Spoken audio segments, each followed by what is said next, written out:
great to be here, Skip. Thank you. So I got to ask you, did it feel even a little bit strange that you went from coaching in Washington to interviewing with Jerry Jones for the Cowboys job after that coordinator vacated to go take over and succeed you in Washington? Was that a little bit weird to you? It was, but it was very interesting. I've had a tremendous relationship with the Joneses and the Cowboys, always competing against them every year for several years. So I've gotten to know who they are. And so sitting down, talking about their football team, I thought was a really good experience for me. I really appreciated it. And I do like the way it did go. I thought Mr. Jones was tremendous. Mike McCarthy was really good about it, and it was a great conversation. And to me, it was an opportunity to also get a sense and feel for what else is going on in the league. Would you have been a good fit there, do you think? Well, I believe so. Yeah. I really do. I'm a football coach, and I enjoy the game. And the thing that more so than anything else is this game is about the players. And you know this, Keyshawn, as well as anybody, that if you've got players, if you've got people in place, now it's really a matter about getting them to do what they need to do, and that gives them the best chance to win. I really love the opportunity potential that Dallas does have right now. Okay, but Philadelphia, through the offseason, has made every move, and Jerry's done next to nothing. Well, how do you sort of factor that into the equation? Well, I think more so than anything else, they've always done stuff through the draft. That's what where they do. Yep, and they've had their success. The one thing I see them that they need to do is they need to go out and do a little bit more in this draft. They've got to go out and find the offensive linemen they need to restock, shore some things up. They lost their center in free agency. I mean, that's known. To your ex-team. Yeah. Yes. They're aged at the tackle position on one side, and they need to most certainly find some young depth and some young players that can step in and be starters for them. I think the thing that they need to do, too, is shore up that running game. Is that combination of the backs they had last year going to be good enough to go forward this year? Will Pollard step up if he comes back and becomes the guy? And if not, who's their answer? So these are questions they've got to draft somebody. Yeah, they do. They've got to answer these questions because what happens at the end of the year, there's way too much pressure on Dak. For Dak to do too many things. If you run the football successfully, especially in the playoffs, that gives your quarterback a chance to be successful. Coach, I've been knowing you for a long time, obviously, and your work it speaks for itself. Two-time NFL Coach of the Year with the Carolina Panthers.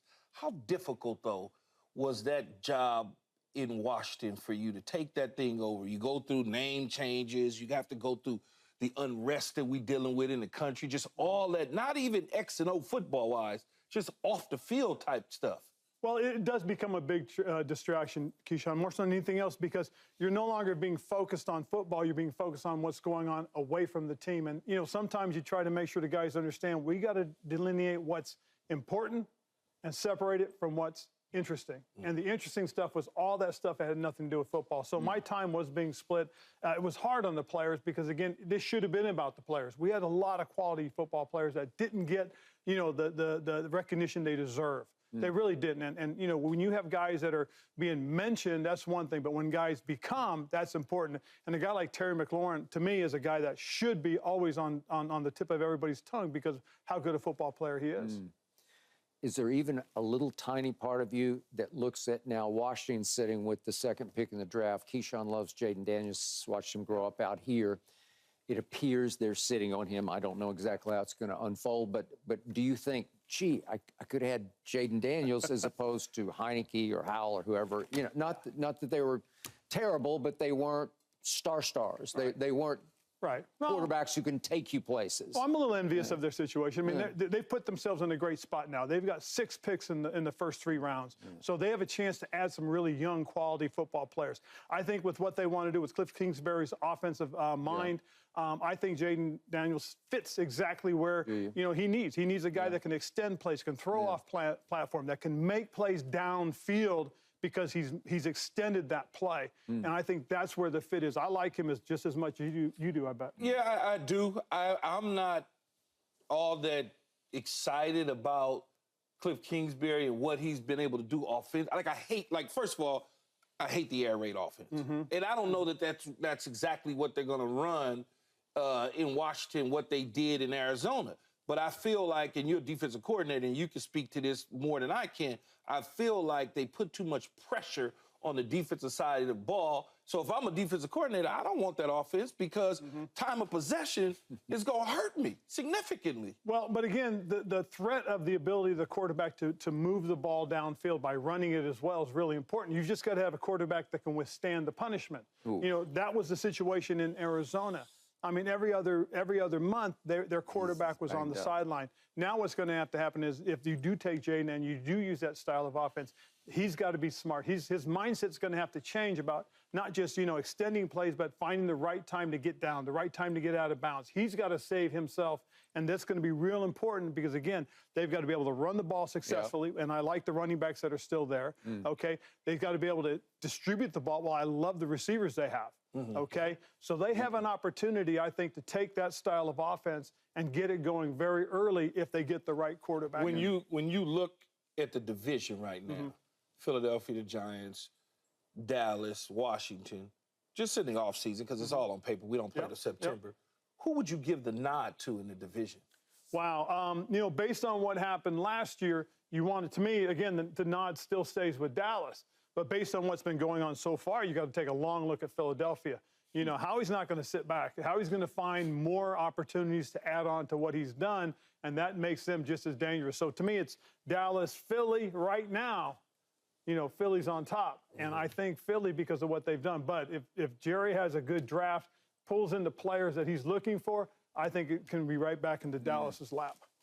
Have you seen enough of Caleb to say you would take him over Jayden? Yes, absolutely. Because I promise you, what everybody's done the first few months of this draft cycle is they've tried to find out what he can't do, tried to find out all of his faults. And then the last month, they've probably sat down and said, okay, let's talk about what he does do and how well he does it and how it fits us. I mean, there's a lot of things that people are going through right now to find out, you know, if these guys are the guys. I mean, these top quarterbacks have been picked through, they've been dragged through, they've been pulled through. Now they're being looked at as to why they're our best pick.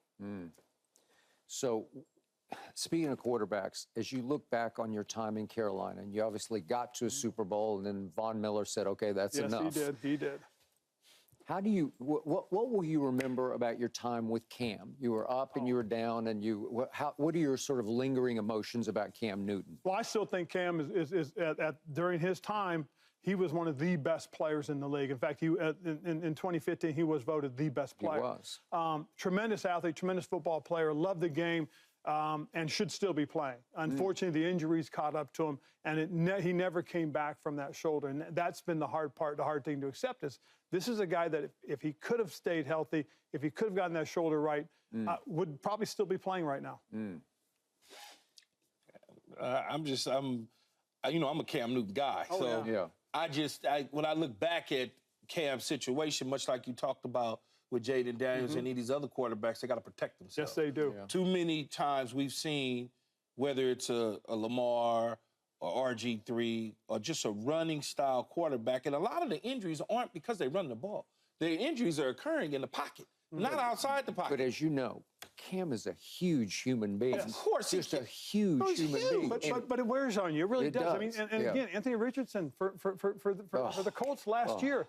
Think of what happened. It's already happened his rookie year. Cam really didn't get nicked up until later in his career. And it's just once it starts, it's one after the other, and it compounds. That's what's happened to this young man already. And again, it's like you said, it doesn't just happen when they're running. It's also in the pocket. Yeah, it's in the pocket a lot of the times. And so a lot of it is about them learning and developing and understanding what they have to do to protect themselves to help their football team. My fear for Jayden is he looks like he's about half a Cam right now, like he's slender, right? He's a thin daddy, but he's thinner than Cam, but he's not to the point where you look at him and you see him in person, he's not a stick figure. No, he's got some muscle mass to him. He's just got smaller shoulders, bigger hands, and he's athletic. He can do some stuff. He's like a little less than a Lamar. Not as shifty and fast. He's got some of that same stuff though, for sure. I've watched him all the way since high school, Arizona State, obviously, LSU. I've seen him in 7-on-7. I've seen a lot and nothing gets to him. He's not bothered by anything at all whatsoever. That's so the key. I'm excited to see wherever he winds up landing. All right, Coach. So this man got to play and got to see up close and personal and practice against one of the great defenses of all times, the 2002 Bucs defense featuring our man Derek Brooks, John Lynch and company. You played with and for an all-time great defense. Make your case for the 85 Bears defense being the greatest ever. Well, I think first and foremost, you go and you look at who's in the Hall of Fame. I mean, Tampa obviously has a number of guys that are in the Hall of Fame. With the Bears, you know, that group of guys from '85, we just added Steve McMichael. You did. Okay, you got Mike Singletary, you got Richard Dent, you got Dan Hampton. I mean, that's 4 of the 11 starters, and that's pretty good. And you can make some arguments as to why Gary Fensick could be in, to why Wilbur Marshall could be in. Yeah. So that's two more potentially from that group. So again, when you talk about great defense, like if I mention to you the Giants, automatically you think right off the bat of LT. Right. Yeah. But then there's Harry Carson. Right, but then keep going. And then defensive line, defensive you could go Strahan, obviously. Burt. You could go Harry Carson. I said that right. You could go Carl Banks, a young Pepper Johnson. Yep. Then in the secondary, I'm trying to think, they had a corner. Collins. Wasn't a Collins in the secondary? I think it was a Collins in the secondary. No, they had a good defense. Yeah. Our defense always, I don't know. You got Sapp, you got Brooks, you got John Lynch, you got Rondé Barber, Simeon Rice on the end coming off the edge, a healthy Booger McFarland. Then you got Dexter Jackson, who was the MVP in the Super Bowl. And then we had a bunch of rotating guys and Spears and those. I mean, like we had Shelton Qualls in the middle. We had some real killers on the defensive side of the ball. No question about it. So, Coach, I know you want to coach again. At what level? Would you entertain coaching in the world of college football and the craziness in the NIL space? You know, that would take a long discussion with my wife because she works with the University of California at Berkeley on the collective. So she understands what's going on with the NIL, and I hear it from her all the time. So that's something we'd have to most certainly talk about. But, you know, being in the NFL is what I've always done, and that's where I'd like to be, and I'd like to probably return to. You know, there will be some opportunities next year that I've got to look at and see if they're possible. And if not, maybe this world of media might be the thing for me, and that might give me the opportunity to enjoy it, because I'll tell you right now, from what I have right now, I have no stress, no pressure on this decision coming up on Friday. Everybody always told me, Ron, I remember when Parcells, when I retired, and Bill wanted me to join him in Miami in the front office. When he took, I was at ESPN one year with him, and then he took the job as the president of the Dolphins. And him and I met, and we talked and went over it. And one, he was like, it's going to be economic suicide for you, okay? 2, you're going to age so fast that you're going to wish. Now, I'm just telling you this, and I'm like, yeah, that's probably not what I want to do. TV is probably a little more, lively for me than going through. I've had so many friends, man, that gone through coaching and stuff like that, and that I played with in front office. It's like stress level is just so high. Well, it's not for everybody, first and foremost. Secondly, you've got to be really strong in terms of, being able to manage your time and understand that, you are going to be taking from this part of your life, okay, and moving it right here. This whole focus, everything you do around football, that's where you've got to be. And then you have a little time over here. What's interesting is, when I was let go, this February, for the first time in 27 years, I took my wife on vacation in February. Hadn't done that in 27 years. Beautiful. February, I'm getting ready for the All-Star games and the Combine. Yep, that's typically what it would have been. And you look great, and you look rested, and it's a pleasure to have you on television with us. Well, thank you, and maybe Skip. that's where you belong. So we'll see. We appreciate you. Thanks for watching, Undisputed fans. Do you want more highlights from the show? Make sure to click that subscribe button for all the exclusive content from Undisputed.